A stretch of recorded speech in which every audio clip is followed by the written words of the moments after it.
Okay. Okay. You're great.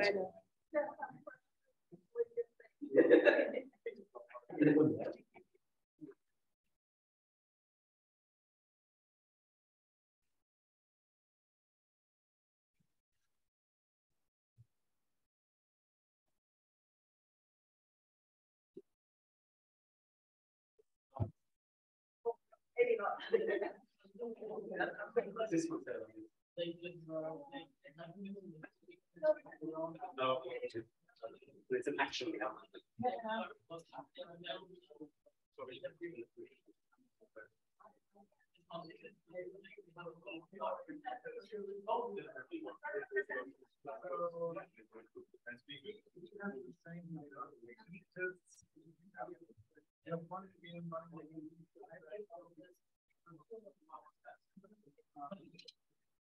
While we're waiting for 2 minutes for everyone else, is just to say that the registration desk has many bags like this. So we are suspecting that some people registered but didn't actually get the bag with a nice notebook. So if you're one of those people who got the badge but didn't get the bag and yeah, that's mine, but the registration desk. So yeah, ask one of the organizers, they will give you those. Man, it's so good to see you. Where are you living, by the way? What, Ferry Road? Oh, is that?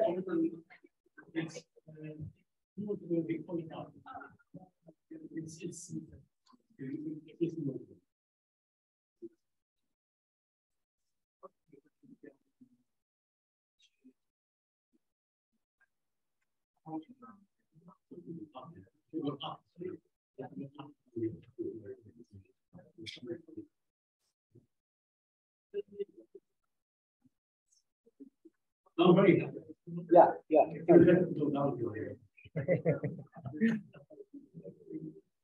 So everyone's ready. I think it's Philip's ingenuity, but this morning we had first lecture on lambda calculus, then we had lecture on SMT solvers, and the third lecture coming that is a language that combines both functional programming and solvers. So I think Philip probably cleverly planned all of this, but it's just beautiful the way it worked out. And so it's my pleasure to introduce Grant Passmore, CEO and CEO of Imandra AI, but also developer of Imandra, the language. And so he'll tell us more about this. Thanks, Grant, for coming, and welcome. Well, thank you so much, Katya, for having me and the organizers. So great to meet the rest of you today and to see some old friends. So exciting to see the interest in verification and programming languages. And so I did my PhD here in Edinburgh with this young man 10 years ago, started 15 years ago. God, how crazy is that? So Scotland, yeah, has always been a special place for these kinds of ideas. And some of the stuff I'll show you even goes back to ideas in Edinburgh in the 70s. And you'll see a bit of our background. I grew up in Texas, and Texas has, in particular, two logicians, computer scientists, among many, named Boyer and Moore, who ended up in Edinburgh in the 70s in the sort of first AI boom, and developed some really groundbreaking ideas about how you can automate inductive proof and reason about, inductive structures and recursive functions in the context of functional programming in a very automated way.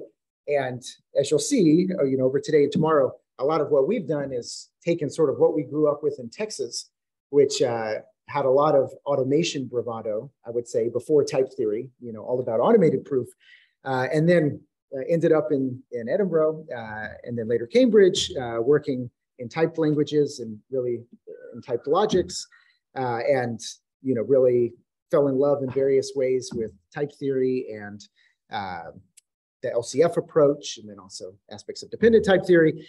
And basically our dream has been to marry these kind of different, say, Texan and UK, European, among others, ideas, and have a system that is a middle ground in some sense between what we think of as interactive theorem provers now and automated theorem provers and decision procedures with a mix of all these ideas. So anyway, so I'll walk you through this and what we do and what Imandra is and aspects of how it works. But basically the way I'm structuring today and tomorrow is today is very much to get you familiar with Imandra, the system, and what its strengths and weaknesses are, what is its logic, what does it feel like to interact with it.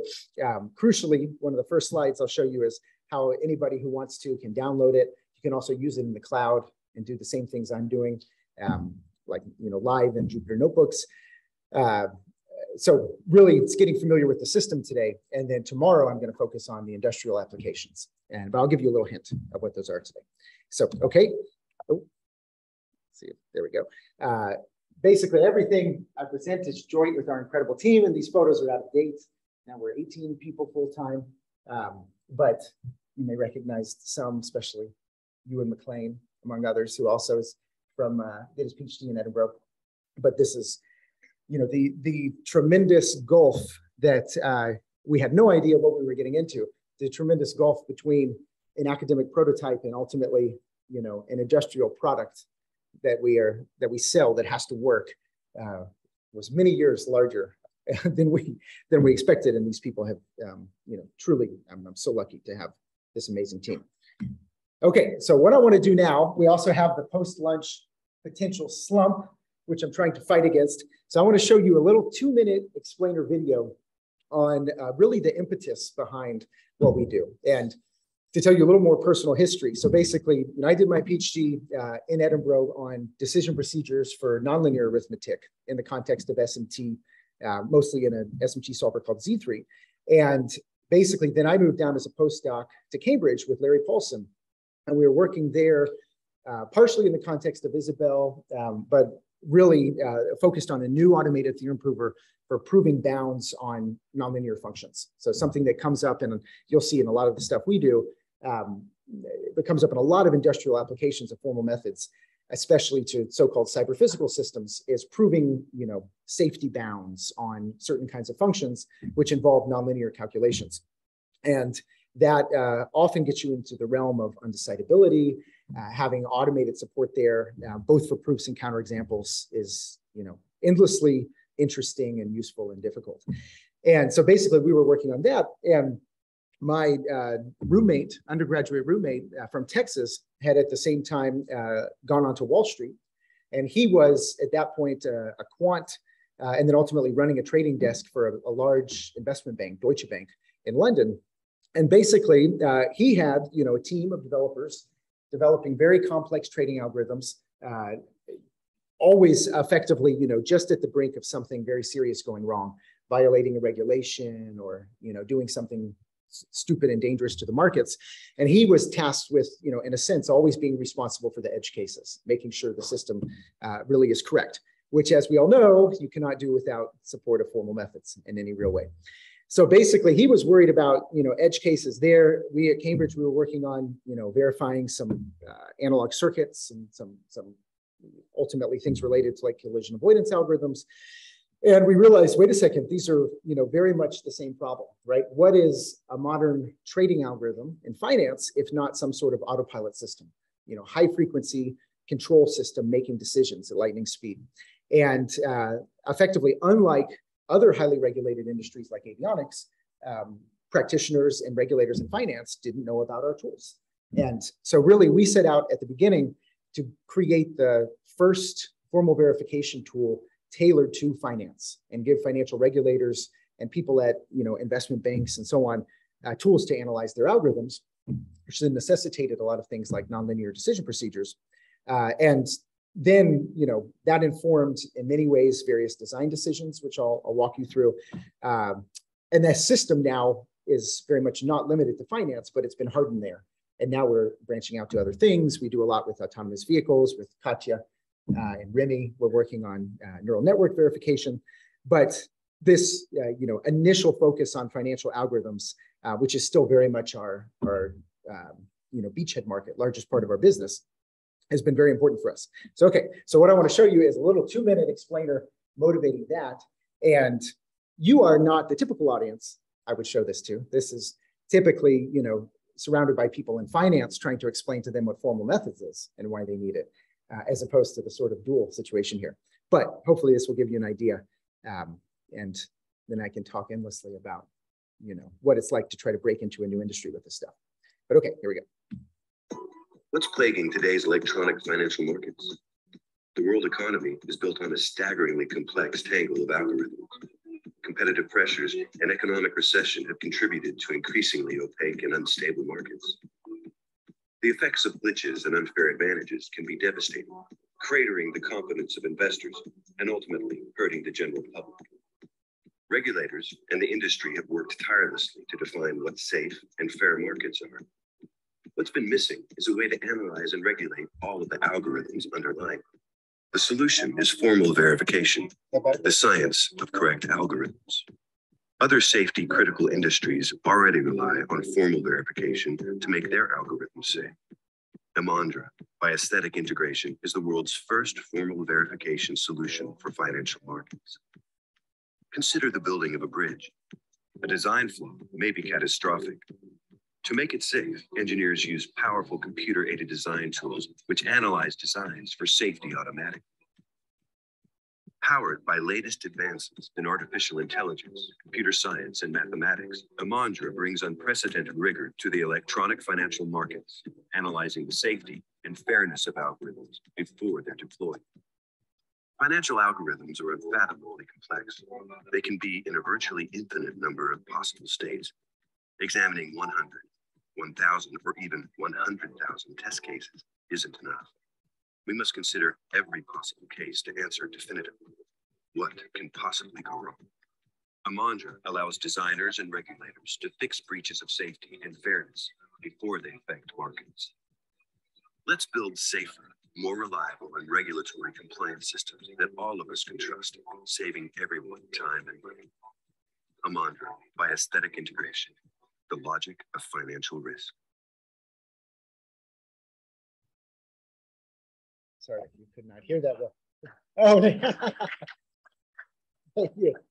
Oh my goodness. But it is, yeah, for anybody interested in, trying to commercialize formal methods, the game-changing nature of having visuals with, strong metaphors that are quick and people get, like connecting, to a bridge breaking.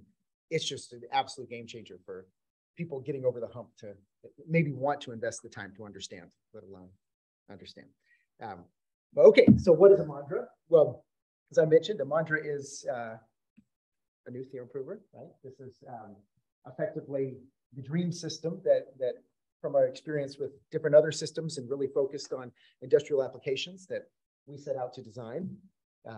It's a proof assistant based on OCaml. So as you'll see, our logic is actually, a subset, pure subset of OCaml, to which we've given a mechanized formal semantics. And then effectively, we built all sorts of proof automation and analysis tools around that. But at the lowest level, a formal mathematical model in Imandra is executable OCaml code. It's always a real piece of code that you can run. You often, you can use the verified system directly in production, perhaps, or you can see it as a simulator. And we often do that co-simulation for forms of auditing, which I'll talk to you about. But basically, and this idea in many ways is analogous to the approach of Boyer and Moore. If is anybody here familiar with ACL2, Boyer and Moore provers? Okay, cool. And that is, big idea. One of the big ideas is for your actual logic to really be a programming language, right? First and foremost. And I have this sort of joke with Jay Moore, but in let's say most of the rest of the certainly interactive theorem proving world, we think about extracting programs from proofs. In ACL2 and in Imandra, we think about extracting proofs from programs. So really, we start with the programs, and then so much of the automation, especially for induction, is built around analyzing how the programs work to figure out how to do, how to complete a proof effectively. Okay, and cloud native automated reasoning system. So basically, lots of buzzwords, but the point is it's in the cloud. You can scale up resources on demand. If you install Imandra, what you get by default in the community version is a thin client effectively. And it has an OCaml top level integrated, so you can compute with your models locally. But if you want to reason about them, that actually spins up a reasoning pod in the cloud and using Kubernetes. If anybody's a Docker head here, with really resources spun up and things, a lot of work to try to parallelize search and so on, happening on demand. So that's been very important for our industrial scaling, is to really from the beginning think about, how can we scale to very large models. Okay, so a little bit more detail. Imandra is, really these three facets of our verification world together. It's a programming language, a restricted subset of OCaml. It's a mathematical logic. So that restricted subset of OCaml, not only does it have a formal semantics, but you'll see we actually have a mathematical logic in a sense that that is built around it, really a logic of terms. And proving a theorem for Imandra corresponds to proving that the evaluation of a Boolean function corresponding to the theorem will never return false. This particular function, which corresponds to a theorem, for all possible inputs, it will always compute true. So there's a natural sort of term oriented logic there, with ideas going back to primitive recursive arithmetic, if you're familiar with that, and then ultimately a reasoning engine. And this reasoning engine is where so much of our work has been in really making the automation be something that allows us to be an industrial tool. And the first thing I'll really show you is this notion of first-class counterexamples. This is very much a design decision driven by, the actual real-world applications. And, the sort of fundamental idea there is most programs that Imandra's used to analyze are flawed. Most of the conjectures that people have about their programs are false. So it's great, of course, to have automated proof techniques that help you construct a proof when your conjecture is true. But if most of the time you're spent actually, most of your time is spent trying to prove false goals, that is a lot of wasted time.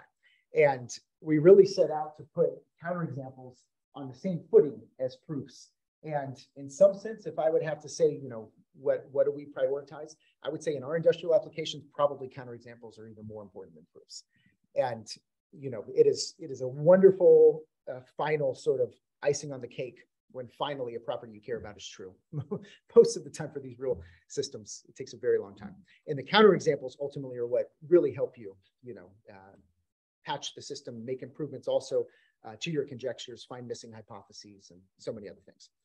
And the notion of being first class in Imandra, that means basically, if you do have a conjecture, you ask Imandra, to verify it, and Imandra comes back and gives you a counterexample. You get that counterexample in the same computational environment as your executable model itself. The counterexample is a real OCaml value in the runtime. You can directly run your model upon it, trace it, do all sorts of triage and analysis within one computational environment. So in that sense, we kind of think of Imandra more like, a computer algebra system for programs, computer logic system, so to say. Okay. Next big thing we'll talk about is automated induction. And there, typically the way we work is we have a conjecture, we ask Imandra to verify it. Typically, Imandra will find counterexamples using, I'll show you our main workhorse, which is called recursive function unrolling, which integrates SMT. And finally, we eliminate all the counterexamples by fixing our system and also our conjectures about it. And then we verify something up to a very large bound. So you can always, in Imandra, do bounded model checking. And finally, once we verified it up to a large bound, we have conviction, okay, probably this is true. And only then are we going to try to prove it by induction. And for true goals, there's a lot of powerful techniques for automated induction. For false goals, you can go down a lot of rabbit holes. So we really like to reduce using our automated inductive waterfall, which is an idea we've lifted and modernized basically from the Boyer-Moore world. We only want to do that once we really have a lot of conviction something's true. And then other techniques we'll talk about, nonlinear region decomposition, sort of showing you ideas here. This is connected to nonlinear decision procedures, an approach called CAD, cylindrical algebraic decomposition. But basically it's something important for reasoning about programs with nonlinear behavior, like geometrical movements or nonlinear pricing functions, which comes up in finance. And a lot of proof automation tailored to various algorithmic regulations. a whole set of techniques for test suite generation, having various notions of coverage. And this is a use people do a lot of Imandra in industry, of having a model in Imandra that they verify, and then having an independent implementation, and then using Imandra to synthesize test suites to meet various requirements.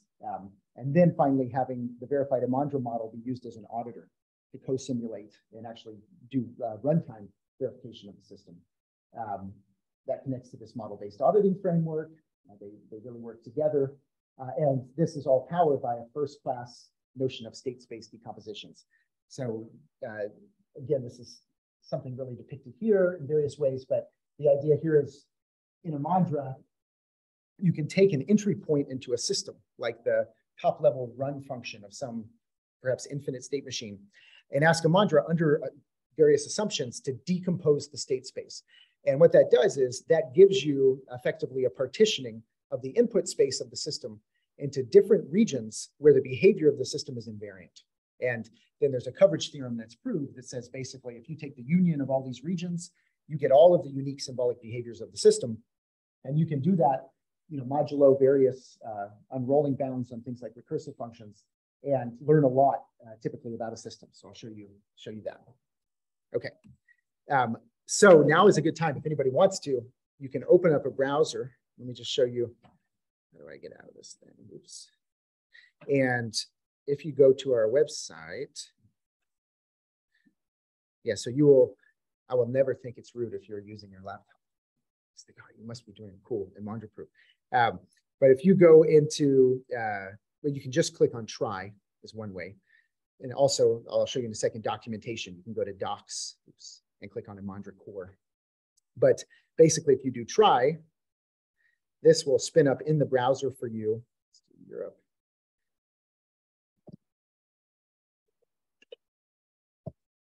This will spin up an Imandra instance with Jupyter notebooks.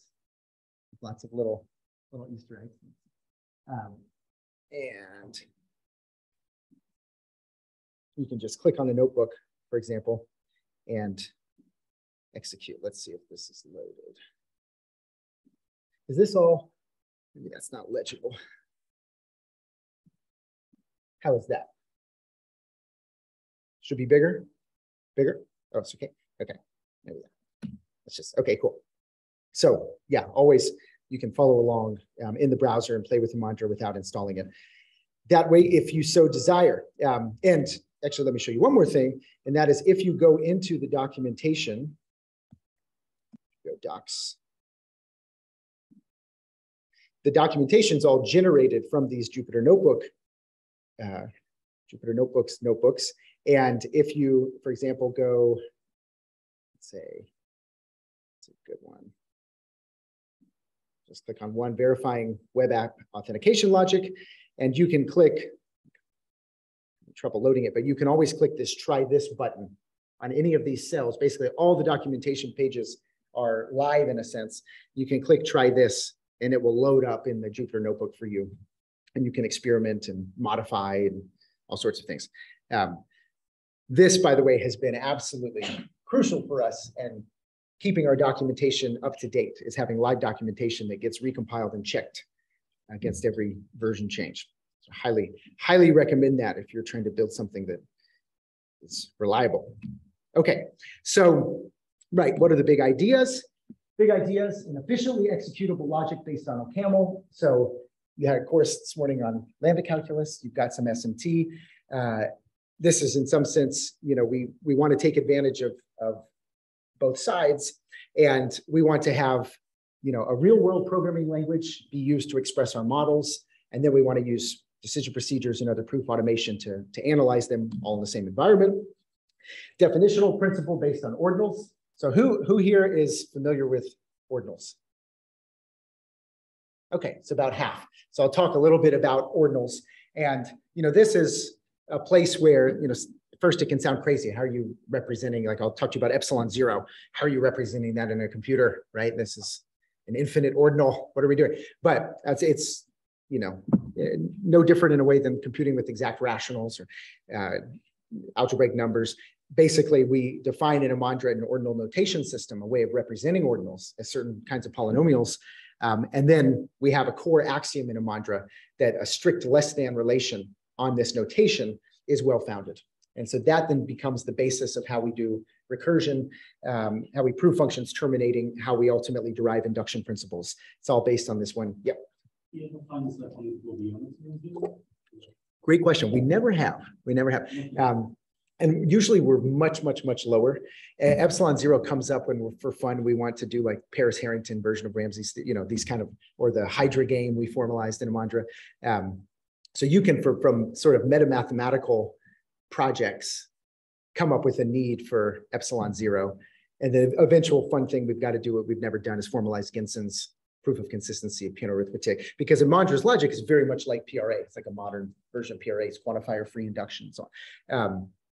But no, we haven't. But the cool thing is, if you wanted to, it is, you know, effectively there's one slot, and you'll see, I'll show you how you, in a sense, boot up the system. One of the first things that happens, really, the first core module that's defined in the prelude when Imandra boots is ordinal. And there's one axiom, and this is a thing that Imandra allows to happen once, and that's to say this is our base well-founded ordering. And then all other recursive functions and inductions are rooted in that. And so if you wanted to, you could actually modify that with another notation system for gamma naught or some of the. So you actually never really reflect the polynomial, just use the ordinal operations. Use it, or exactly. In some of the proofs, you end up, sometimes, you know, the dilemmas we have out of the box about the operations aren't enough. And then you might, in some tricky settings, end up wanting to prove some nice algebraic laws. But almost always, yeah. And there's primitives or defined primitives in the module that are exported for like lexicographic orderings, which do, you know, the things you would expect. Was there a question? Yeah. Yeah. Does your use of ordinals in Imandra allude to the fact that, or possibility that Imandra is founded on a set theoretic foundation, or is that just a problem? No, cool question. Yeah, I mean, definitely the model I have in my mind when I'm working with Imandra is set theoretic. I mean, you'll see Imandra from the perspective of its, you know, real type theory of OCaml. This is a very, very simple type theory, of course. And so a lot of the power, you know, the power of induction, in a sense, comes from this well-foundedness of this ordinal, accepting that as an axiom. So there's very natural set theoretic semantics for Imandra that we, you know, usually have in our heads. But, you know, provided your type theory. Yeah, exactly. So you could, you know, there's nothing essentially set theoretic, but we're a very, in some sense, simple logic compared to like a, you know, Koch or even Hull. We're not even full higher order logic. You'll see in Imandra. It's a, you know, everything in Imandra that you write down is executable. So we really don't have existential quantifiers. If you want to express something that you think of as, you know, normally having an existential quantifier, you write really a computable Skolem function that would act as that existential quantifier. So the, you know, the classical thing, and this goes back to Boyer and Moore, of proving in Imandra, you know, the fundamental theorem of arithmetic. For all natural numbers, there's a unique decomposition into a product of primes. Normally, you think of that as being a so-called pi02 statement, right? It's got for all exists. But in Imandra, it's quantifier free. And how do you do that? Well, you define a function, a recursive function that takes a natural number and decomposes it into a product of primes. And then you define another, you know, ultimately collection of functions that looks at two lists and computes whether or not they're a permutation of each other. And then you stitch those together to say, you know, for all natural numbers, if I end up with two different collections of primes that such that their product is the same initial number, that they're a permutation of each other. Does this get us into the constructive versus classical argument? Cool thing. So great question. In principle, yes. But one thing you can kind of take heart in is Imandra's logic is really a logic of absolute structures in the set theoretic sense. It's a logic of finitary combinatorial objects. We really don't have, you know, necessarily infinite objects in Imandra. These are finite objects you can compute with. So in a sense, we reason classically, it's classical logic, but nobody, you know, I don't care if you're in Koch, Agda, Lean, Idris, whatever, nobody should disagree because these are, it's like Boole. This is the world of so-called absolute structures. And there's, beautiful set theoretic results like Schoenfield absoluteness that even if you use choice in a proof involving these, you can eliminate it. So this is, we're really low. So we, in principle, we can do a lot of really nice things that are good for automation in a classical way, but it's really a real result for Coq also, suitably translated. Yeah, great question. Right, first class counterexamples. And then this next bullet point, I hope will connect given the previous, the SMT lecture. And, basically SMT is a moving target. SMT is an amazing community. Is anybody here working in SMT for their PhD? Interesting. Anybody using SMT solvers as part of their PhD? Somewhat. Cool. Okay. But basically, SMT continues to grow. And so anything I say here about, what SMT can do, it's also, it's going to change, of course, and the boundaries of what counts as an SMT solver is also quite fuzzy, ephemeral. But let me just say, in broad strokes, SMT is classically first order, right? Classically, SMT does not involve recursive functions. I mean, there's various SMT lib extensions for anything I say, basically, but classically it's first order, monomorphic, without recursion. And certainly when Imandra began, that was really SMT. And a lot of what we've done is, in a sense, lifting SMT to a higher order setting with polymorphic functions and with recursion and induction. And the approach really to make induction scale has been to adapt this these Boyer-Moore approaches. So I'll show you that. Another really important thing has been a seamless integration of bounded and unbounded verification. So this really comes out of, so by the way, everybody, I have a timer. In 10 minutes, we'll do a break. And then we'll come back, because I think 90 minutes straight is too long. But the seamless integration is something that has really been critical for industrial applications.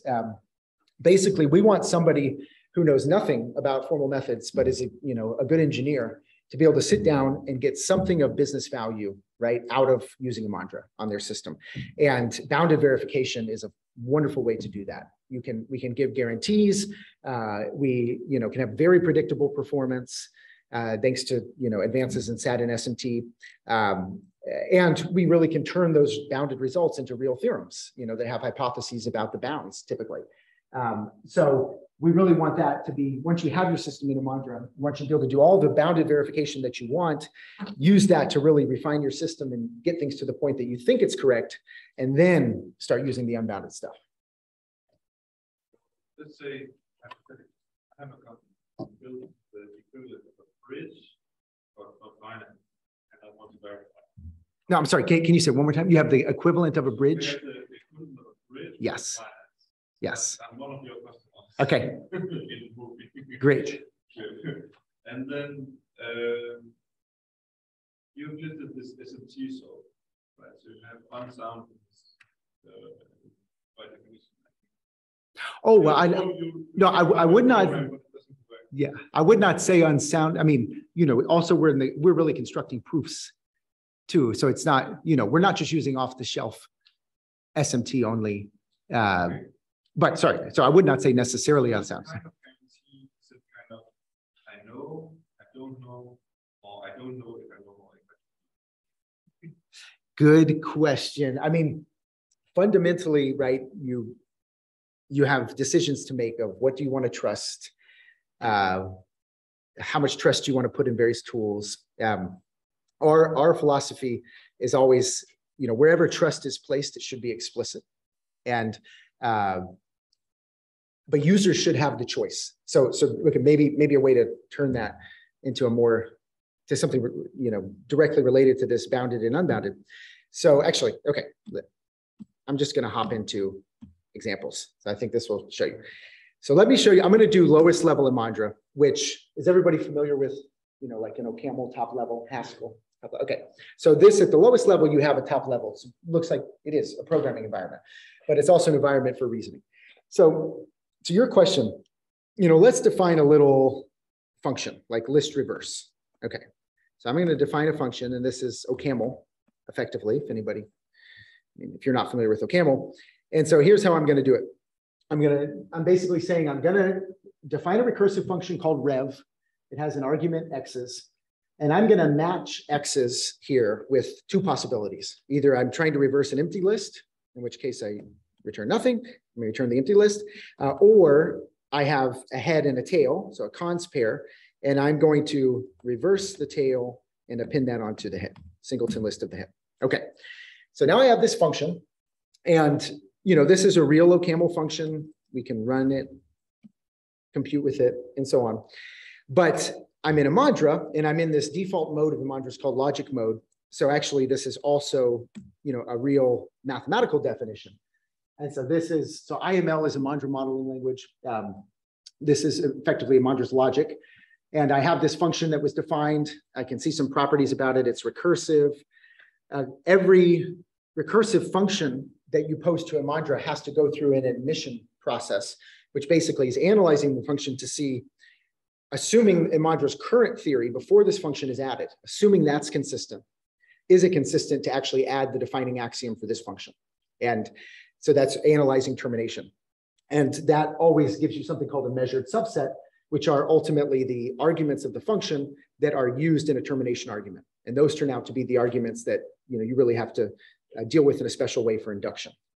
So this is simple. It only has only one argument, so that's easy. This was a structural recursion, so Imandra admits it without any work. Easy. Okay, but now to your question. So I might have a conjecture about this thing. For example, I might, have a conjecture that for all x, reverse of x is not equal to 1, 2, 3. Okay, that's a very silly conjecture, right? But if I pose that to Imandra, Imandra comes back and says that's not true, and we get a counterexample. And the crucial thing I want you to notice here is this counterexample leads to the definition of a module. So that module is called CX. And basically, that's a real live value now in the runtime that I can compute with. So I can now type cx.x, and I get that counterexample as a real value. And I can run run this reverse function on that and see that really is a real counterexample. So first thing to note, when you have a conjecture and you get out counterexamples, you never have to trust, because those are real values that are right there. You can compute with them. And oftentimes, this will be leading me to some path through the control flow of my code, something convoluted that I just, forgot, didn't understand. And this then, leads me there. And so I could trace my function. Go ahead. So you give a signature to that model CX, and you might think that you'd like that signature to be a bit more informative and say something about that value X.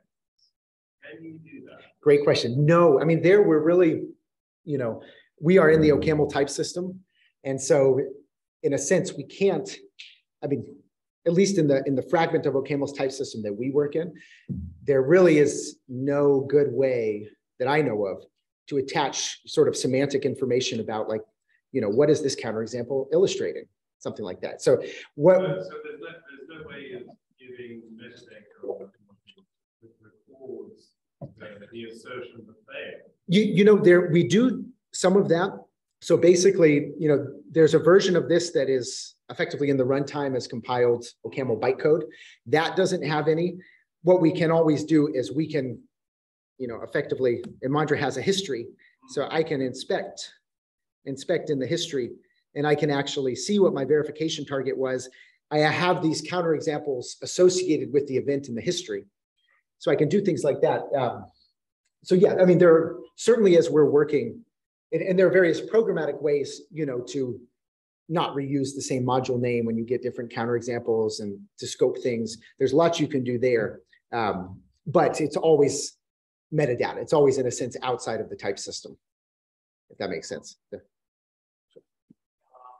there any length of the list that it wouldn't find? Great question. So basically, in principle, no, but you have bounds. So I have, if I make this, whatever.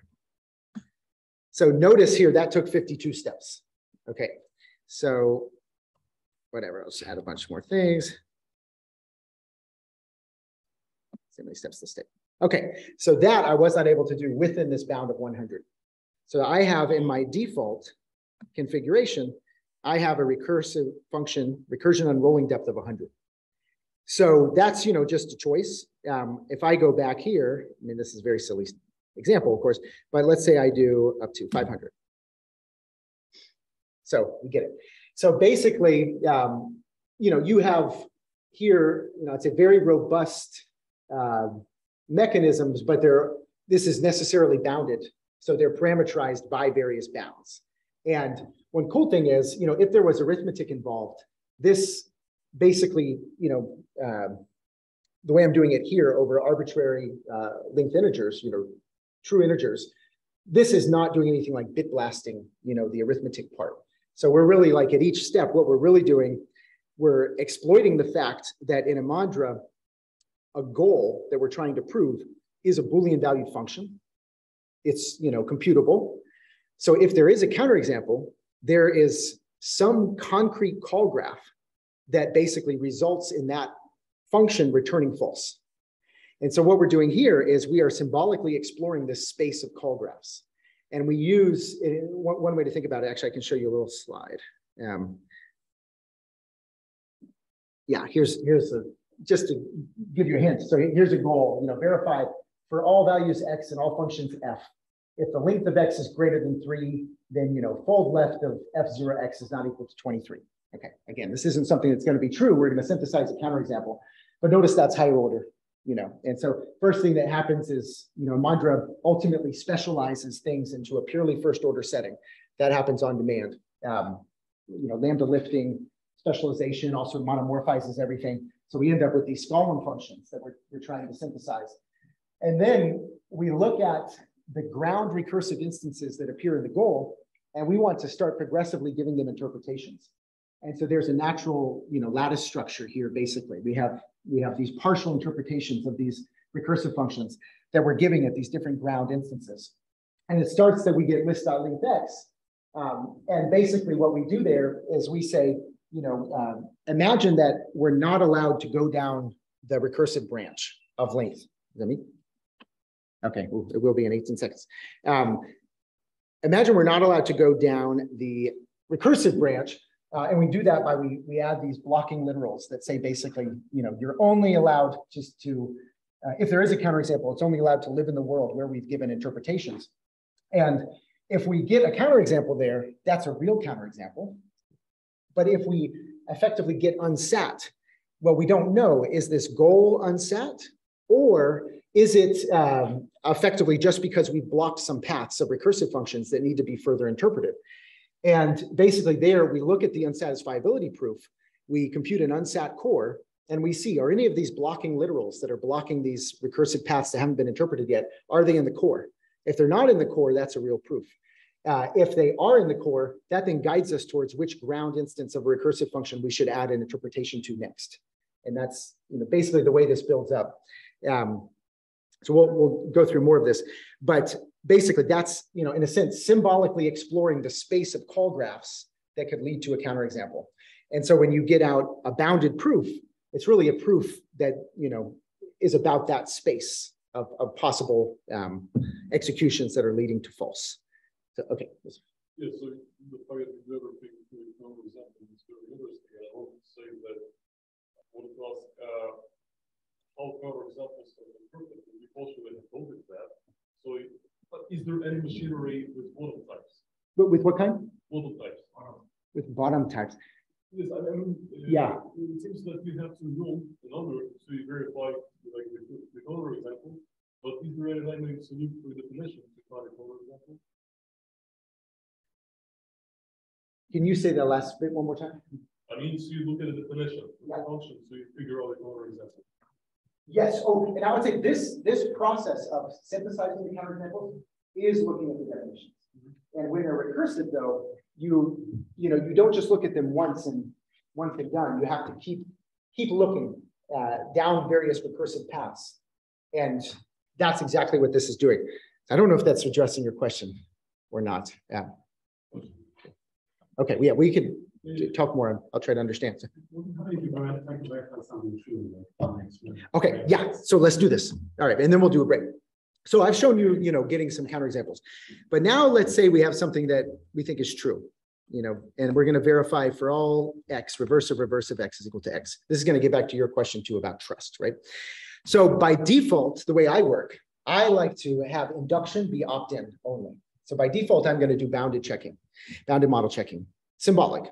And so I ask Imandra to verify this, and it comes back and says unknown. So effectively what it's done, it's up to this bound, it has explored this space of symbolic call graphs and effectively said, I am not within this bound, there are no counterexamples. But as a universally quantified conjecture, so everything in Imandra's, you can think of it in a sense being implicitly universally quantified. As a universally quantified conjecture, knowing there's no counterexample up to a bound, that's still an unknown result as to the truth value of the conjecture. So to your question of, what's the deal with soundness, unsoundness, trust? So for a lot of engineering applications, that might be okay. So you can actually say, hey, actually, I don't care about the true, unbounded verification of this. I just want to verify it up to bound 100 as part of my safety case. And Imandra will come back and give you a green check mark there. And that's not, that is a real proof. You have verified this up to 100 steps. We use the word steps there as a kind of weird word for people to realize, like, Evaluation. Yeah, this is, in a sense, this is some somewhat counterintuitive notion of call graphs. Like, it's not just saying we verified this for lists up to length 100. It's a, it's a different thing. You can do that. There's something called up to bound. You can do in Imandra. And up to bound, see, this gets a bit harder. This actually adds in effectively constraints about the lengths of the structures. And these are automatically defined when algebraic data types are admitted. But the key thing to note here is, right, first of all, I can do bounded checking, get unknown. I can then say I'm happy with a bounded result, right? This is some evidence. But now, let's say I really think this thing is true. And I think what we can focus on this next bit after this break. Now I'm going to say, use our automated induction machinery to try to really prove this. And so now Imandra comes back and says, proved. And what it's done, well, why don't we take a break and we'll go through this after the break. We'll go through the proof and then analyze it, and we'll do some other things. But basically, Imandra has now ultimately done 2 inductions. And this is so much of where Imandra's automation, this has been part of what's so fun to build, is in effectively figuring out how to do this. But ultimately, we can see we did 2 inductions and we're able to prove the goal. And okay, what's your question? Let's say that I have my company. We have 2 choices. We can decide to use small nesting, and then for the data types that we care about, we'll instantiate a numerator, and then we'll enumerate them up to depth 100, and we'll check on the feature. So then our program is verified in the same sense. But we can also decide to buy your product. What is our value? Oh, well, I would say, first of all, like what you could do with property checking, which is super useful. We also do a lot with property checking too. What you can do with property checking is, it is not the same. It is different. For example, here, even when we're reasoning up to a bound, still that was modulo, full semantics for linear integer arithmetic, right? Full semantics for nonlinear real arithmetic. So you can't with for built-in types, and then also, every time you define algebraic data types, of course, now we're dealing with theory of data types from a decision procedure standpoint. Also maps, theory of arrays, decision procedure. So basically, there's, even in the bounded setting, there's potentially, and most of the time, unbounded proof going on, right? We may say for lists of this structure, this thing holds, and the thing that holds, is something that involves arithmetic over integers of arbitrary size,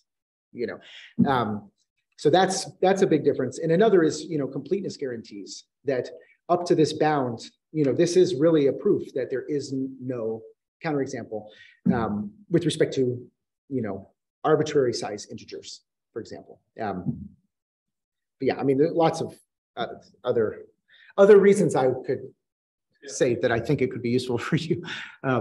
But no, I think of, you know, Also, it's a hypothetical company. yeah. No. But Just trying to understand kind of the industry part. yeah, and fundamentally having one environment. I mean, you'll see also the counterexamples ultimately leading you, you know, in a nice iterative way towards patching your system. And ultimately, as you start to do that, very often you start to be able to prove more interesting facts by induction about your system. And so there's this interplay of having everything in one environment that I think is difficult to describe until you experience it. But there's a lot there that I think is very interesting for engineering use. Okay. Does my company have to decide to use programming technology? No, for what I'm showing you everything in OCaml, but a lot of what we do in finance, we have, you know, there are domain specific languages that are higher level. So I'll show you some of that tomorrow. But we have a framework. I don't know if anybody's ever done Xtext, which is like a DSL tool that's used a lot in industry.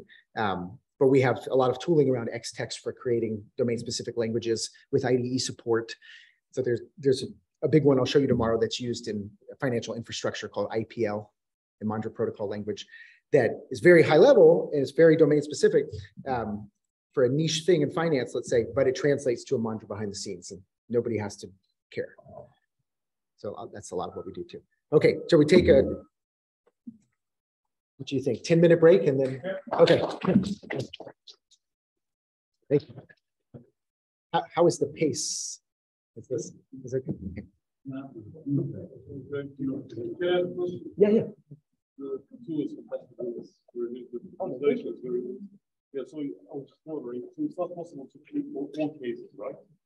Say it again. It's not possible to prove something for all cases. No, that's what we just did actually by induction. So I'll show you this when we come back. Yes, that's exactly what I asked. Like, do you look at the definition? So you can see, for example, and I think it will also be very interesting. I'm just restarting. Great. Okay. Later. Yeah, excellent. Yes. Proofs are not first class. Yeah. It's, you know, they're defined. You can compute with them. If you can access, I mean, the proof is defined in the sense that it is a value that you can access. Yeah, it's a value you can access, but it doesn't have any special status in the logic. It's just a data structure. But you can, and so if you go, let me pull up another Imandra instance. It's, if you're interested in that and also following the way this counterexample search works, it's nicest, I think, in Jupyter Notebooks because you get graphics. So if I do, yeah, it's pretty cool. Oh, nice. Yeah, man. I'm addicted. I love this stuff. But let's see. So below. But if I were to do, you know, verify Funx, I'll just do this silly thing. Let's do this. List out map of f over x is not equal to 1, 2, 3. So if I do that, I can actually go in and look at the call graphs, which is cool. This one's simple. But if I have something that I actually prove, so let's say, you know, theorem, let's see what's this stuff. We'll go through this proof in a minute, but this, yeah, I can basically go here and maybe it does, I can get, yeah, this is, you can do this all online, but basically we have, you know, this is looking at the data structure of proofs and yeah,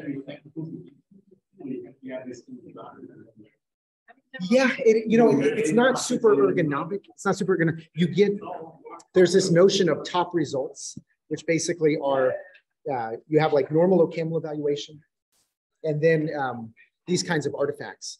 And for Jupyter Notebooks, you know, we do the graphics. Basically, they're kind of computed on the side. And normally you're just seeing the OCaml evaluation, but you in a sense can step out of it and get this stuff and compute with it. And we do stuff like that. but I would say that's normally for tooling we're writing to give people like analysis. Yeah, yeah. Yes, yes, but no, it is there. It is there. Oh man, thank you. Yeah, it's fun to see. At least this is showing like nested induction. So we're recording, by the way. So okay. This noise is being recorded on. All right. Questions. So if you want any of your questions to be translated to YouTube, please repeat them. Great. Okay. And so now let me set my timer. What time are we supposed to end? Okay. Okay. Okay, perfect. I'll set a 40-minute timer. All right. So where we left off, I mean, showing you low-level Imandra, but I think this is the best preparation for us talking about industrial applications tomorrow. What do I want to do? Height floating control. And basically, we had gone through, we defined a reverse function, actually closed the session. So let me go back and define that. Okay, here's our reverse function. And we did some bounded verification of it. And then we ultimately just did a proof by induction. And now I want to take a tiny sidestep, but Mati, yes, asked a great question. And basically, one aspect of it is, can this work also with higher order goals, where the counterexample is synthesizing a function? And the answer is yes. And so that has been, a lot of the work has been to lift this machinery to deal with higher order goals. So let me just show you the same sort of goal here, where we also have a functional argument f. And let's say, I'm trying to verify list.map of f over x is not equal to 1, 2, 3. So again, totally silly, but a few things to note. First of all, this is a polymorphic goal, right? Because we know that f needs to return an integer. It's mapping over a list. We're looking for function f and a list x, such that if we map f over the elements of that list, we get 1, 2, 3 in a sense. So its output is going to be integer, but its input, it could be anything. So that's why it's polymorphic alpha. And basically here, a counterexample, we have to synthesize first a type, which this is our type t. We then have to synthesize a function f, which is going from t to int, and then ultimately a list x. And the key thing I just want to get across is this is the exact same, bounded model checking approach that we call recursive function unrolling. And I was showing Mati, for anybody interested, we have an IJCAR systems paper. It's called Imandra Automated Reasoning System, which basically goes through how this works, how it's driven by ONSAT cores. So this is, if anybody wants, it's this guy. But the key thing one key thing to note is, to do this, we first have to specialize this higher order goal and make it first order. And so what happens behind the scenes, and you can see this explained in the paper, is first of all, Imandra's logic is designed such that every function you define and every data type that's admitted into the logic, we can be sure that any goal involving these functions can always be specialized to be first order. So even though this is ostensibly a higher order goal, I mean, it really is, what we can do is we can look at the structure of map, look at how it uses f. We can synthesize a new first order recursive function that treats f as an uninterpreted function, as a Skolem function that you think of as being, defined externally. And then goes through and tries to do this, exact same bounded search over call graphs. It's just now we have this external object, this uninterpreted f. And so then as we're going through, actually, let me just copy this to show you. Oh, okay, let me insert a cell, and let's do this live. Okay, so now as we're going through, and if you're in Jupyter Notebooks, you can look at the call graphs. Notice how now, I mean, we print this in a way that looks higher order, but SCOF really is a Skolem function. This map really has become a specialized first order function where its real name is actually list.map SCOF0. That's now one first order function specialized at this Skolem function. And okay, this is very simple. We ultimately just, once we have this definition, we just have to unroll whatever 4 steps. But in the end, we now have gathered up constraints as we've done unrolling on this uninterpreted function f. And is anybody here familiar with congruence closure? One of the core, one of the super beautiful foundation of so many aspects of SMT, ground equality reasoning involving uninterpreted functions. And basically, as part of the congruence closure core data structure, we have something called a signature table, where in the end, we're able to basically walk this signature table. It's always reflecting the fact that F is a function. So everything that ends up in congruence closure respects the functional nature of F. And we're able then to stitch together a definition of F's graph. And these graphs obtained from congruence closure always have this structure where you have some concrete match statement, basically using concrete representatives from each equivalence class, and then a catch-all, in a sense. But this is now a real, counterexample. And one cool thing is too, because this was a polymorphic goal, its parametricity in a sense tells us, like, when we're synthesizing a Skolem type, the only thing that can possibly matter about that Skolem type is its cardinality, the number of constructors that it has, because by definition of being parametric in this type, we can't have done anything special with the different constructors. So now this is, a real counterexample. And so what had I done? List.map f of x. So I can, look at cx.f, that's a real function, cx.x. I can do list.map of cx.f on cx.x, get 1, 2, 3. So this is, together with specialization to a first order setting, this is a really, interesting way to synthesize functions if you ever need to synthesize functions. Okay, so with that said, now we have, look in our history, we have our reverse defined, and we're going to look at this proof by induction. So we did verify for all x, reverse of x to x. Oops. And auto here is me telling Imandra, use our automated induction machinery. And I'm going to show you at a high level what this looks like. So this is our so-called automated inductive waterfall. And those of you familiar with the Boyer-Moore world will notice this is probably a diagram you've seen many times, just slightly different and with more color. But basically, the idea here is at the foundation of all of this inductive proof in Imandra is a powerful conditional rewriter. So the ability to, prove lemmas and ultimately use them as rewrite rules. And these rules may have conditions on them. And basically to do conditional rewriting, with a collection of these rules, that's what we call simplification. So that's really the workhorse. This process involves speculative expansion of recursive functions. So whenever we have a recursive function in a goal, we effectively open it up and expand its definition, at least one step. We then use all the information that we have from the hypotheses of the goal to maximally try to simplify that opened up recursive function body that's been instantiated with its arguments. And then we have all sorts of analyses, many coming from Boyer-Moore, that are trying to see, have we made progress? And a typical one will be, if we're under an induction, we want to make progress towards making use of an inductive hypothesis. And so there are various measures that are looking to see if we're getting, in a sense, closer to being able to make use of an inductive hypothesis. And that can say, oh, keep this simplified expanded body.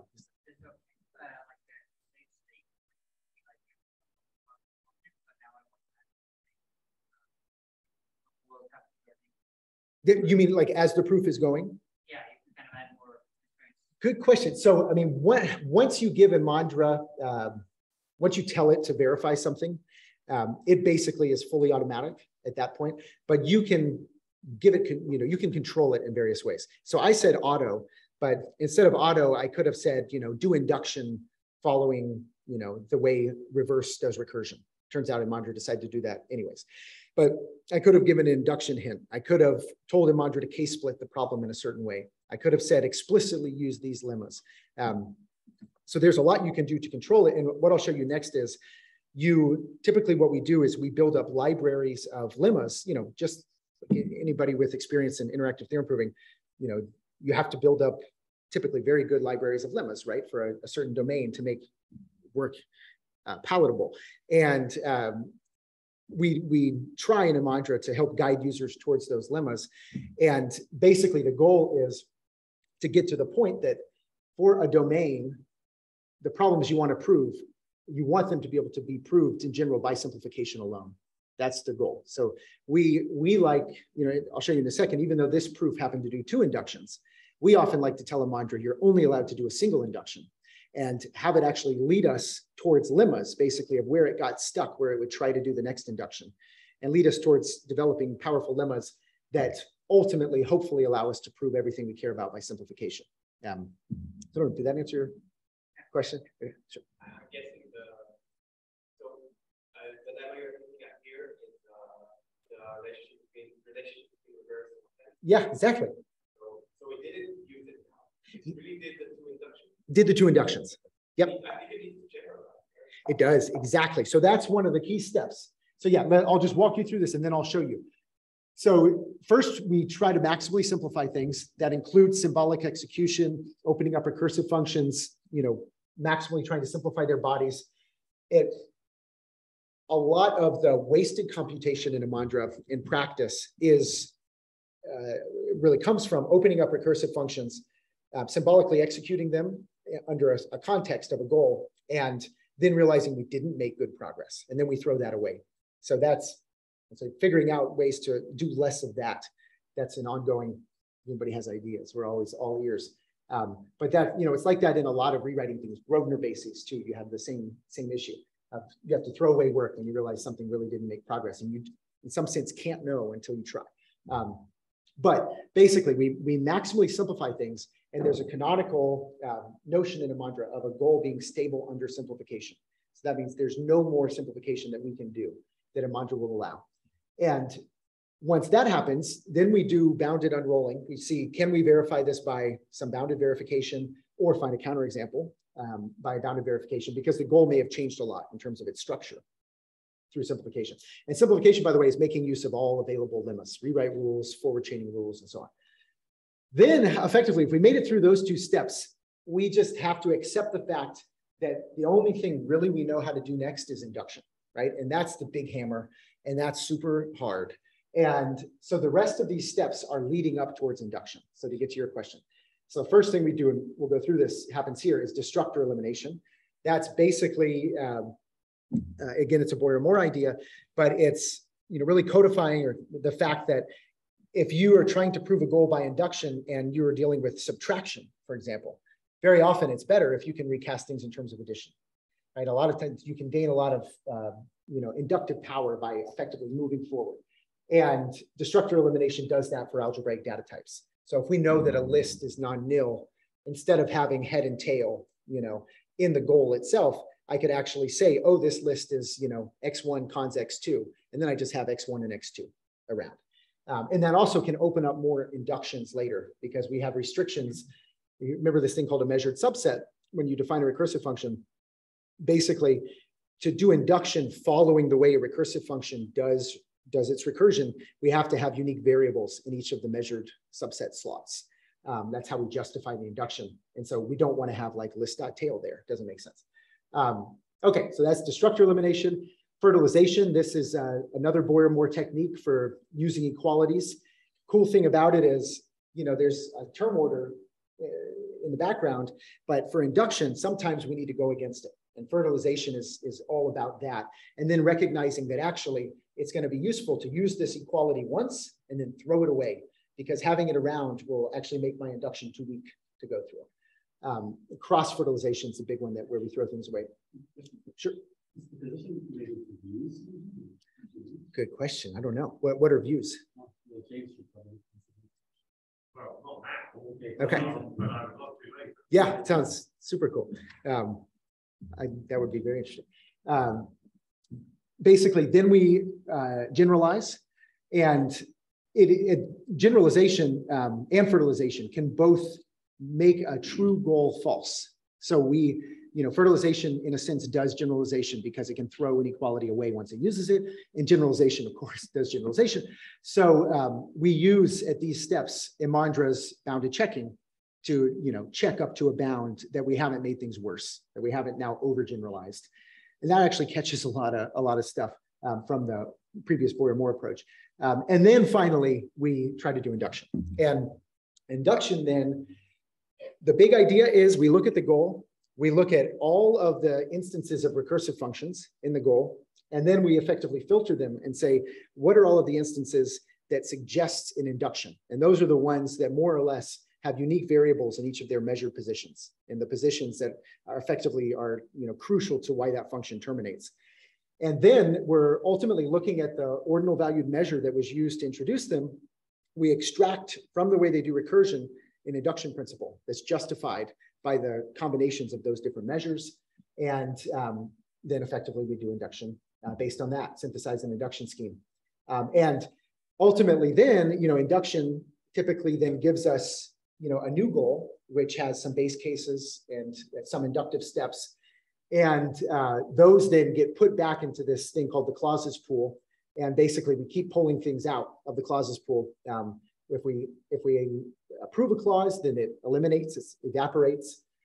If finally we have nothing more we can take out of the pool, then we've actually proved the goal. And then otherwise, we may end up with a situation where we're stuck, where we tell Imandra, you're not allowed to do induction again, for example.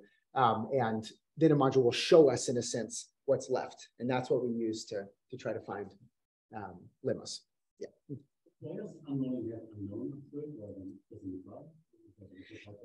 Good question. No, so here, now in that first step, we maximally simplify the goal. And if we can prove the goal, then effectively we're done. Like that goal is proved, it evaporates. If we can refute the goal, because simplification doesn't change truth value, if we can refute the goal, then that's a real counterexample. So the only time we continue is if this boundary verification has said unknown. Yes, great question. Okay, so now let's go through this proof. But by the way, if anybody wants to learn these, kind of an earlier version of these ideas for automated induction, let me see. So, and this is such a cool thing about Edinburgh, one of the many, many things in formal ethics. Here. So this is basically the first ever Boyer-Moore theorem prover, developed here in 1971 as part of Jay Moore's PhD thesis. It's called the pure Lisp theorem prover. And that's where many of these ideas for automated induction first came from.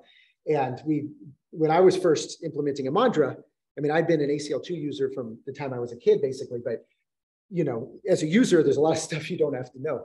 And I ended up going through Jay Moore's thesis and in such detail, and it is so phenomenal. It's also something inspiring for people writing their thesis. Just from reading Jay Moore's thesis, I was able to implement, in OCaml, totally different language and so on. But just from his description in his thesis, I was able to implement the pure Lisp theorem prover and get the exact same proofs. So later we ended up finding their old boxes, shipped over in the 70s, and we were able to look at their printouts and like word for word, effectively. And it also helped that Boyer separately published his pretty printer, so I could use the same pretty printer.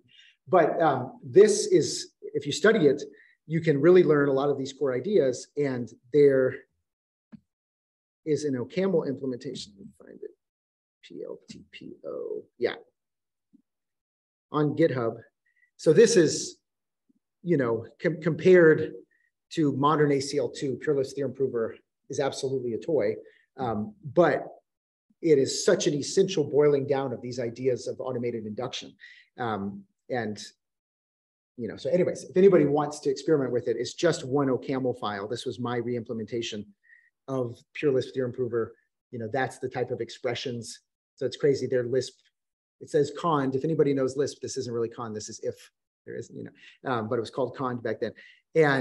But this is it, the whole thing. And here's proof output. So I'm showing you this in particular because this is the same proof. We're looking at it in Imandra, 50 years later. But this is the OCaml reconstruction of pure Lisp theorem prover's output, and fertilization, generalization, subsequent induction, et cetera, all in Lisp. And now I'm going to show you ours in Imandra and OCaml. But it's crazy. These ideas go back at least 50 years. But okay. All right. So what does this proof look like? We start with, here's our goal, reverse of x equals to x. We asked Imandra to prove it using the inductive waterfall. So Imandra now goes and it tries to simplify. That's the first step. Maximally simplify this thing. It opens up reverse, does everything it can, but realizes, look, I don't know anything about x. The only thing I can do expanding reverse of x here ends up with something that has multiple branches. It's more complex. It doesn't get me closer to anything. So Imandra decides, look, I can't do anything else. Then we go through these other parts of the waterfall and nothing applies. And so ultimately we get down to induction. And now Imandra looks at the goal, and basically there's only one instance of a recursive function here with a variable in its measured position, which is reverse x. So Imandra knows, okay, I need to do induction following the structure of reverse, and in particular involving x. And so this is the induction scheme. And this is very simple because it turns out the structure of reverse is just structural recursion. So this really is just structural induction. So we have a base case when x is not, let's see. Right, okay, yeah, it's like, wait, what is it? No, when x is not equal to the empty list. So when x is the empty list, I need to prove that it holds. And then when x is not the empty list and the property holds of the tail, I need to prove that it holds of the whole list. Okay, so it's just structural induction. We get a base case. Base case is easy. And so basically by simplification reduces this to true using the definition of rev. That means we were able to open this up effectively. This, actually, these are sequence that Imandra's printing. So this would be nicer to be put up here as x equals empty list. So basically we're able to symbolically execute rev of the empty list to get the empty list. We now get effectively rev of the empty list. Again, that equals the empty list. Empty list is here. So base case is easy. But now we have this inductive step. And in this inductive step, right, we have this inductive hypothesis over the tail. Reverse of tail is equal to the tail. And we want to prove the whole thing. Well, we can now simplify this. And Imandra now, it's opening up these recursive definitions. But it now has something nice in its context, right? It knows that x is not empty. And so effectively, now we can open up this definition a little bit, and we have a pinned in there. And so this is going to connect to your question. And now we have, again, the same inductive hypothesis, but we are, in a sense, opening up our goal, trying to get things a bit closer to be making use of the inductive hypothesis. And it's the fact here, we're now getting this reverse list of tail, and we have reverse list of tail. That's like behind the scenes. That's what we think is getting us closer. But again, we know we're going to effectively, we didn't prove this by simplification. This is as far as we could simplify. So we know there's going to be another induction. And so now we are going to start preparing. So we have tail and head. We're going to eliminate destructors, which we can do because we know x is not empty. So now we replace x by x1 and x2. So now the head and the tail are gone. We have a nicer looking goal. And now here's this cross-fertilization step, which is, really one of the crucial steps. If you try to prove this by hand, that's the fact that you need to throw this equality away. It's a tricky thing. And here, effectively, it's the way that these appear and the way they appear on opposite sides of the conjecture in the goal that ultimately invokes this cross-fertilization. So now we use this reverse of x2 equals x2. And so notice this is something that we would normally think of going against a term order, right? We're not going to replace reverse of x2 by x2. We're doing the other way. So we have this x2 here, and we're going to replace that by reverse of x2. But that actually is going to get us closer to now ultimately having something we can prove by induction. And now we have this generalization step. And there are multiple things that happen, but the biggest thing is really looking for common subterms. And oh, sure. How was this deal with side effects? There are no side effects, actually. Yeah. I mean, I'm not sure if I'm interpreting your question the same way, but in your definitions, these are all pure total functions. Okay, so can you show an example of web server? Say it again, sir? A web server. A web, yes. How do you do that? Great question. So really, you have to model state explicitly. So, I mean, there are various ways to do that. You can do some nice monadic things. Oh, say it again? You can, in Imandra, because we're not truly higher order, we are a specializable fragment of higher order logic. There are a lot of probably very beautiful things you could do in Haskell with monads that you just can't in Imandra. But a lot of we do a lot with state monad. There's a lot of stuff that is bread and butter that you can do. But also a lot of our stuff is like more low level, the stuff I'll show you tomorrow, we explicitly define infinite state machines where you have a data type, record type of state. You have an entry point, which is a one-step function that maps state, and perhaps an incoming message will map that to the next state. And then all the functions that are a part of that model actually take state as an explicit parameter and return it. So, I mean, at the lowest level, your stuff really has to be like that to be in Imandra. But you can, you can have nice higher level interfaces that are kind of hiding the state tracking, whatever you want to call it. That's your question. Okay, so basically now we notice we have reverse of X2 in multiple places. So this, because we're trying to do generalization, this suggests we should generalize reverse of X2 to a fresh variable, obviously of the right type. And there is checking that's done. I have my default bound. I check up to 10, basically these call graphs of counterexamples up to depth 10 during inductions, but you can do it however you want. And in the end, I end up with this new goal, which has been generalized. And you'll notice this is really a version of reverse append, but it has been, in a sense, specialized to just what I need. But it turns out it is strong enough to be, I can prove it by induction. And so now then Imandra goes and it does a second induction trying to prove this. So it's worth it to just study this for a second. So Imandra has reduced reverse of X being equal to X. It has reduced that to reverse of gen 1 being appended to a singleton being equal to that singleton going to the front and that then being consed onto reversing the rest. So, that is in some sense like this fundamental step that happens, many times as reverse is executing that we need to check. And that becomes this, ultimately second goal that Imandra proves by induction. So, okay, that's great. We had, yeah, go ahead. I have a related question. Yes. It uses the cons, right? The X1 cons on the right side. Yes. I know you don't need to, but would it have known to generalize this to the cons and the ends of this? Was it something it would have been able to do it? No, and it's in a sense.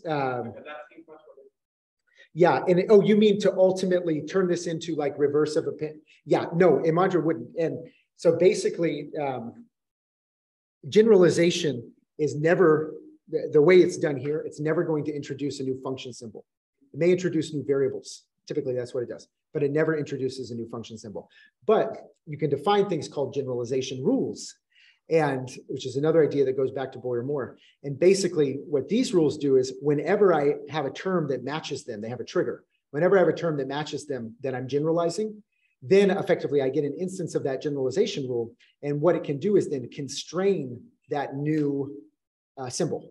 So basically, I replaced, in this case, reverse of X2 by gen 1. But imagine I'd had some other property that like reverse, this was a special function that not only did it reverse, but it, replaced every negative integer by 0, something like that. So maybe I'm proving a goal where I really care about the sign of the values. I could have a generalization rule that says, if you generalize this special reverse that's doing this, arithmetic manipulation, always add the constraint. Remember the fact that this new variable, actually all of its elements are non-negative. And so that is like for we have the intlib, our Imandra number theory library that develops things like, basically a lot of stuff you need to reason about cryptographic hash functions and things like that. So primality, fundamental theorem of arithmetic, all that stuff. And for that, basically, there's a lot of generalization rules because you end up generalizing some arithmetic, but you want to remember if that arithmetic is always giving you even numbers, for example.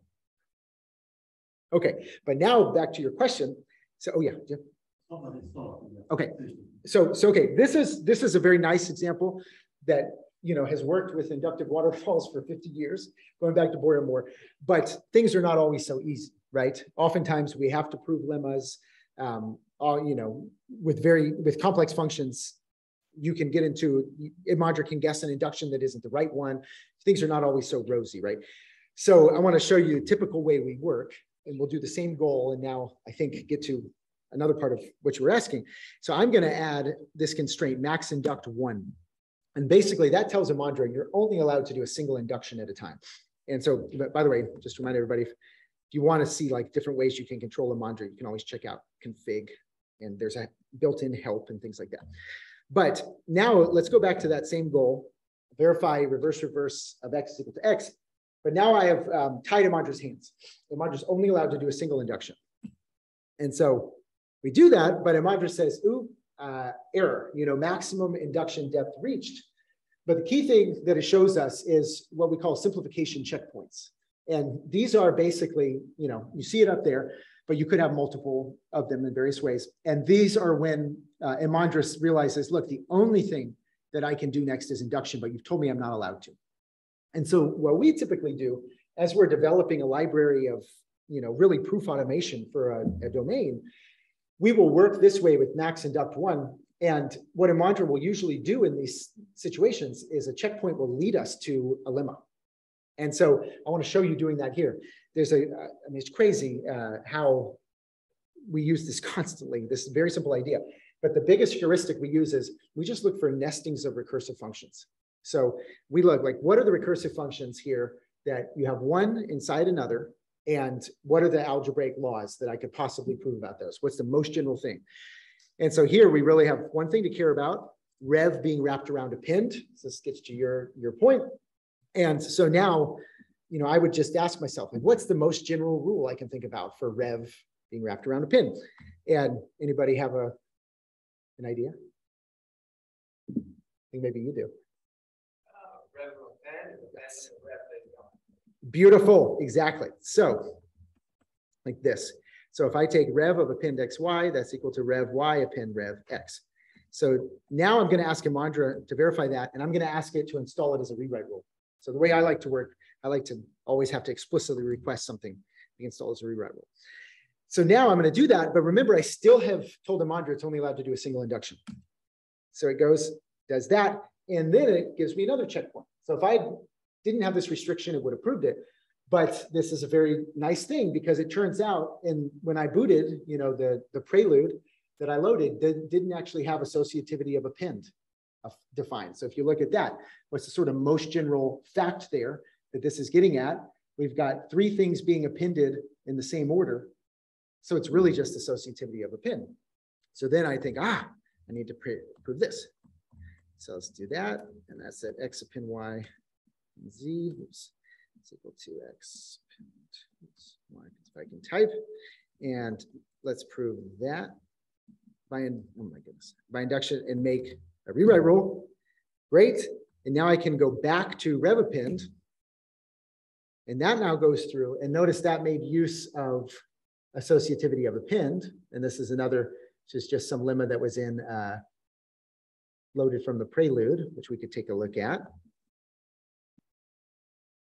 So Imandra used this. Oh yeah, that basically if you append x to nil, you always get nil.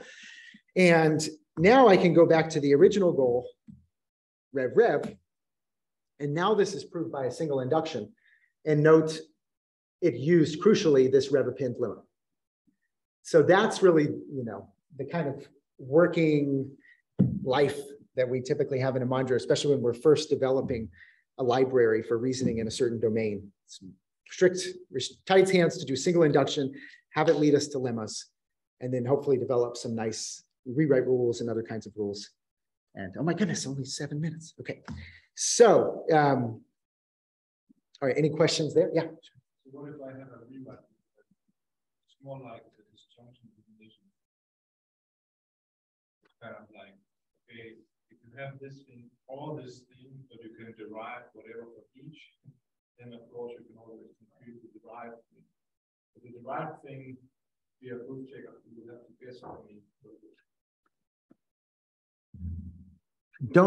I'm sure I don't totally understand your question, but maybe one piece of it is, so the beginning you were saying, if you define a rewrite rule that's like a destructor elimination rule. Disjunction.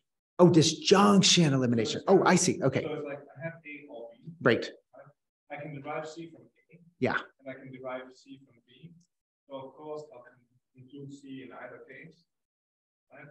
So now I have a judgment rule where the thing underneath, the conditions of it. Yeah, I mean, so basically, part of Imandra is simplifier. Here it is. So at some point it gets to a point where it says, and here the only rule I can apply is induction, and I'm not allowed. Or here, the only thing I can do is to see if the programmer defines some rewrite rules, which is a little bit like I imagine Mabel or something. Just now I can just rewrite the text as the programmer said I was allowed to. If I can't go get anywhere, I'll give up. Yes. What if I give it a rewrite rule that allows it to come up with something? I mean, if you, yeah, I'm not sure I totally understand, but I will say, if you gave it a rewrite rule that could apply, that, you know, introduce new terms or something like that. I mean, we do that all the time. And that would apply as part of the simplification process. So, you know, you definitely can, yeah, if you prove a lemma that, you know, rewrites some term in terms of a new concept that's not present in the original term, you know, different function symbols that wasn't present. Oh, you can totally do that. And that's a very common thing to do. But basically, well, I mean, so the rewriter will always terminate. It's possible you can definitely write down non-terminating collections of rules, right? Like you can write down rewrite rules that would loop, but Imandra's rewriter has a limit, you know, so it will terminate. Yeah, it will terminate. The user with the answer unknown. Yeah, but basically the simplification process would return a value, you know, a term equivalent to what it started with. But it may have made no progress. You know, it might be exactly the same as what it started with. And on the topic of like disjunction elimination, so, you know, we're in classical logic, right? This is this logic of recursive functions over these finitary structures. So we have, you know, SAT, basically, tautology checkers on the propositional fragment, in a sense, all the time too. And so there's a lot of propositional normalization that is taking place. But that's part of simplification, in a sense. So, you know, you have the freedom to set up systems of rules in various ways and control Imandra. You can definitely write down rules that ostensibly will loop, but then you'll hit a rewrite bound, and Imandra will say, "Oh, you know, I can't run anymore on the simplifier. Here's the result," and we'll continue to the next thing, and you'll get a message saying, "I think these rules loop," because it's the But you can definitely, that can be difficult. But it depends on if it can come up with a good guess. So in the end, it's kind of like you can give it a rewrite rule that requires proof checker to make a guess. I mean, it's not a guess per se. I would say that there are a few places where there are kind of guesses. One, the biggest one is the induction scheme, right? So you saw here, very simple case of having a single ground recursive instance in the goal from which we derive the induction scheme from recursive X. But the general case is we have a lot of instances of recursive functions in the goal. So we have to analyze those different recursive functions that appear in the goal. And from the way that they each recurse on our key variables, then we try to stitch together an induction scheme that will work for them. That again is like these Boyer-Moore ideas, synthesizing an induction scheme tailored to a goal based upon the instances appearing there. And that's a guess. And that's not always the best, you know, it doesn't always get it right. So there, if Imandra guessed the wrong induction, which I don't know, if I had to guess about that, I would guess Imandra gets the wrong induction 10% of the time, something like that for the real stuff we do. But I mean, that's non-trivial, right? Yeah. And as a programmer, put in a rewrite rule, say, yeah, well, what you would do there, it's possible you could do it via rewrite rules to reformulate your goal before Imandra tries to do induction. But typically what we would do is we would just say, oh, you want to do induction this other way. And we can either tell Imandra, induct following this other function, or, you know, that's present in the goal. Or you can actually say to Imandra, no, do structural induction on X, Y, and Z. Or the general case is you can define a recursive function that recurses in exactly the way you want Imandra to do induction. And actually, I'll show you a cool example of that. And then you tell Imandra, induct following that. And we know that's sound because that recursive function had to be admitted. So we know that it gives a valid induction scheme. So that's the general cases. We have to define, we call them induction functions. We have to define a function tailored to the goal ourselves that does the right induction. And then we tell Imandra induct that way. This is running in the cloud. Yes. Can I opt in to share my function definitions on that line in terms of if other people's? Great question. So actually, if you use the community version, I mean, if ever you need not to do this, we can do it. But by default, you agree that normalized versions of your definitions are going to be shared. That's like, and we can learn from it. It's like the disclaimer. But yeah, that's in a lot of what we're doing now, basically, is, automation around things like checkpoints, looking for these heuristics around nesting of recursive functions. There's a lot of automation we can have around that. And so we actually have a tool, and this gets back also to Matti and people at Chalmers, which again, this came via Edinburgh and in some ways Alan Bundy's group and the work on proof planning and critics. But basically we have a tool called Imandra Discover, which is in many ways inspired by QuickSpec, if you guys know QuickSpec. But basically this is doing automated lemma synthesis. And the idea is you typically will use this from a checkpoint. This is brand new. This just went up last week. And we're developing it also together with Shankar in the PVS group as part of a DARPA contract. But basically, the big idea is you can give Imandra Discover. So here it's a definition of balanced binary trees, and you can give Discover some function symbols like plus and this LHS split and RHS split that are doing some arithmetic and tree splitting. And then Discover goes and synthesizes conjectures, basically. And so the idea is if you're from a checkpoint, you effectively look for what we think are the key functions appearing in a checkpoint. And a big thing that's been new in Discover is making this work modulo conditions. So we can take the hypotheses in a checkpoint and try to synthesize lemmas based on that. So I can talk about this more tomorrow. Just analytics, how often this happens in the projects and use each other. Oh, it's good. Great question. No, not really. We could compute it. We have a channel on Slack called Doing It Live, which is where we see like, oh, somebody just proved a cool theorem. Someone just proved cool. So we have some stuff around that, like how many theorems were proved today. And we do a lot of caching where basically we do see if certain lemmas are used a lot, that kind of thing from the standard library. And that helps us in various ways. But there's like a lot of analytics, like cross-project sharing that we haven't done. That'd be super cool. Okay, I think I'm out of time for today. Oh yeah, sorry. What? Yeah, it's okay with me. It's, yeah. I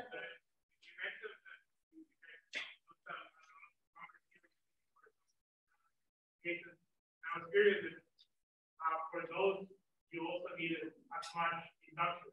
The fact I have the intuition that induction is more useful for programming stuff, and the more mathematical it gets, the less. It's a great question. No, a lot of induction. Yeah, very good question. But I would say because this core stuff that we developed, this number theory library, is in terms of, quote unquote, real integers, arbitrary precision integers. If it was like, on N64s, then that'd be different. You might do a lot of like SAT-based bit blasting or something like that, where you don't need induction at all. But at least the way we developed that, it's the unbounded case. And yeah, there's a lot of induction. But I can, maybe show you some cool proofs. The fundamental theorem of arithmetic from scratch is a fun one, because also to even express it in Imandra, because we don't have existential quantifiers, you have to define a lot of functions just to even say it. And that one last thing I will say is that's kind of been a trick for us. It's like people, a lot of times when they use Imandra, like, wow, it's so automatic. How did you find this induction? Well, the trick is, one of the tricks, for them to even be allowed to state the question in Imandra, they had to secretly be telling us how to do induction, because they had to define the concept. Existential quantifiers hide so much information. And if you have to write a function that really is a computable Skolem function to take the place of that existential quantifier, you've told us a lot of information that you wouldn't have told, Isabel if you just written exists.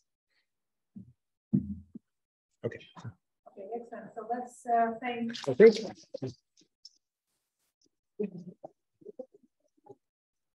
lecture, and thank you. continuation tomorrow. And also thanks to James and Elizabeth for the other two lectures.